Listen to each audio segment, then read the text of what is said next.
दोस्तों आप सबका हार्दिक स्वागत है। मैं आपका मित्र अनुराग और शाम के बजे हैं 5। वीडियो शुरू करने से पहले आपको एक इंटरेस्टिंग टिडबिट देता हूँ। ये है कॉफ़ी और शाम के बजे हैं 5, लेकिन शाम को 5 बजे कॉफ़ी पीनी नहीं चाहिए, क्योंकि कॉफ़ी की जो हाफ लाइफ होती है वो 6 घंटे के आसपास होती है, क्वार्टर लाइफ 12 घंटे के आसपास होती है। तो इस टाइम कॉफ़ी पियेंगे वो डीप स्लीप इनहिबिट करेगी और सारा काम सत्यानाश हो जाएगा। नींद सबसे इंपॉर्टेंट चीज़ होती है, तो इस टाइम पे डीकैफ कॉफ़ी या चिकोरी, ठीक है। तो आज की जो वीडियो है वो बेसिकली है बॉडी बिल्डिंग के ऊपर। तो बॉडी बिल्डिंग की वीडियो है। तो पहले एक बात बताता हूँ, बॉडी बिल्डिंग में बेसिकली मैंडेटरली टोटल आपके 7 पोज होते हैं और एक आई वुड से एक ऑप्शनल होता है। मैं ये IFBB या IFBB प्रो की बात कर रहा हूँ, जो प्रो लीग है, एलीट प्रो लीग नहीं, जो यूरोप में चलती है। तो क्या क्या होता है, एक तो फ्रंट लैट स्प्रेड, उसके बाद फ्रंट डबल बाइसेप, तीसरा साइड चेस्ट, चौथा रियर लैट स्प्रेड, पांचवा रियर डबल बाइसेप, छठा साइड ट्राइसेप और सातवां एब्स एंड थाई और आठवां आपका मोस्ट मस्कुलर। तो अभी हम सबसे पहले बात करेंगे, मेरे ख्याल से हिस्ट्री में इस बंदे से अच्छी हैमस्ट्रिंग्स और किसी इंसान की रही नहीं है। किसी बॉडी बिल्डर की बात कर रहा हूँ मैं, या मे बी किसी एक दो बॉडी बिल्डर की रही हो। निक वॉकर की भी लेटेस्ट अपडेट आई है और एक कमाल लग रहा है भाई।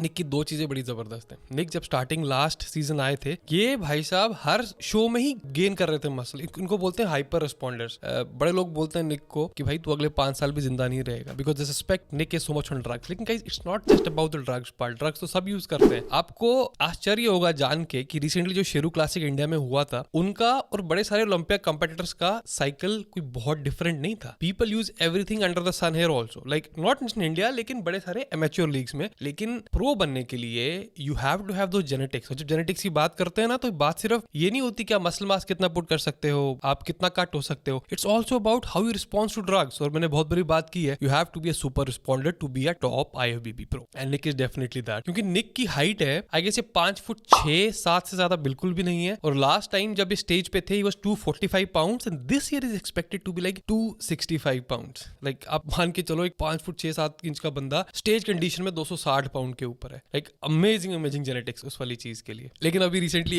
इनकी थोड़ी कंट्रोवर्सी हुई थी। यार कंट्रोवर्सी क्या थी, ये जो पूरा ऑफ सीजन था, निक ने पूरा फुल ऑफ सीजन लिया था। लास्ट ईयर उन्होंने जो आर्नोल्ड क्लासिक जीता था, इस साल डिफेंड नहीं किया। इनके जो कोच थे डॉम सुपरस्लाइज्ड, तो पूरा ऑफ सीजन के साथ काम करते रहे, लेकिन निक ने उनको खास क्रेडिट दिया ही नहीं कि भाई कुछ हुआ नहीं हुआ। और अभी रिसेंटली जब अपने पुराने कोच मैट जेंसन के पास वापस आए, तो he is like I am finally feeling comfortable and all that stuff. चलो वो बात अलग है, लेकिन Nick Walker is going in like very dangerous. और टॉप 4 में तो ये भाई साहब है ही है। बाकी ओलंपिया देखते हैं, वेरी एक्साइटेड फॉर ओलंपिया। और जो नेक्स्ट है, ये हमारे रामी साहब हैं, who is definitely going to win the Olympia until unless something goes wrong. There is something called death face. Death face का मतलब क्या होता है कि आपका फेस एकदम संकित होता है। ये देखो, मैंने रामी के ये स्टोरी पे देखा और जस्ट 5 वीक्स आउट और उनका डेथ फेस है। ये पहले जब रामी 17-18 की बात करूं, शो के आसपास भी इनका डेथ फेस नहीं होता था, इनका फेस ऐसा होता ही नहीं था। 5 weeks out he is like having it. तो रामी की एक ही प्रॉब्लम थी हमेशा। वो प्रॉब्लम क्या थी, इनकी कंडीशनिंग। लेकिन there is no way in hell इस बारी कंडीशनिंग ना लेके आए। I am 100% sure Ramy is going to win the Olympia this time. अब ब्रैंडन करी की भी लेटेस्ट फिजिक अपडेट आई है। नॉर्मली क्या होता था कि leading up to Olympia Brandon Curry बहुत सारे फिजिक अपडेट्स पोस्ट करते थे, और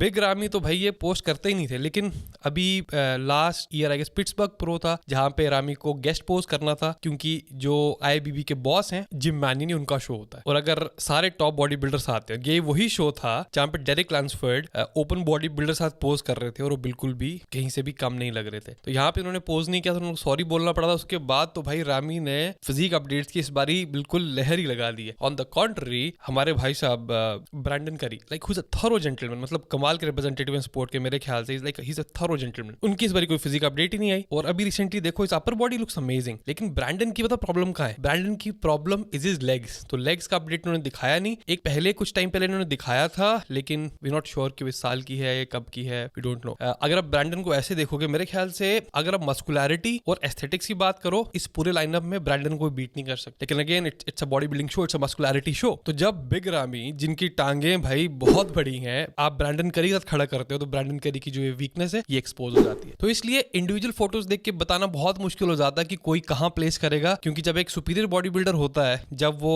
जैसे लेट्स से किसी की टांग की वीकनेस हमने बात की अभी, रामी की जिनकी लेग्स आर ग्रेट, और करी है इनकी लेग्स उतनी अच्छी नहीं है, तो वहां पे ये मार खा जाते हैं। अब जो अगली स्टोरी है this is very very interesting. और ये स्टोरी है former Mister Universe Calum von Moger की। ये एक परफेक्ट केस है कि आपको रिक्रिएशनल ड्रग्स और परफॉर्मेंस एनहांसिंग ड्रग्स कंबाइन आपस में क्यों नहीं करने चाहिए थे। जो कैलम है ये ऑस्ट्रेलिया से हैं और ये यूएस मूव कर गए थे 2014 में, जब इन्होंने अपना सेकंड मिस्टर यूनिवर्स टाइटल जीता था साउथ कोरिया में। 2018 में इन्होंने एक मूवी में काम भी किया था, फिल्म का नाम था बिगर, और वहां पे इन्होंने आर्नोल्ड श्वार्ज़नेगर का रोल बड़ा बखूबी निभाया था और इनको कहा भी जा रहा था आर्नोल्ड 2.0। लेकिन अगर आप इनको क्लोजली फॉलो करते हैं तो आपको पता चलेगा कि रिसेंटली इन्होंने क्या किया था कि इनकी गाड़ी की से टक्कर हुई थी, ऐसा कुछ हुआ था। तो भाई साहब एक कहते हैं ना उसे एक बहुत बड़ा चाकू लेके इन्होंने अगले बंदे के टायर ही फाड़ दिया। मतलब आप देखो कितना वायलेंट बिहेवियर, मेंटली सिक बिहेवियर कर रहे हैं। और उससे पहले क्या हुआ था कि कुछ एक एक्सीडेंट हो गया था, अपने सेकंड फ्लोर या फर्स्ट फ्लोर से नीचे गिर गए थे, टांगों में इंजरी हो गई। मैंने इनको देखा है फ्रॉम बीइंग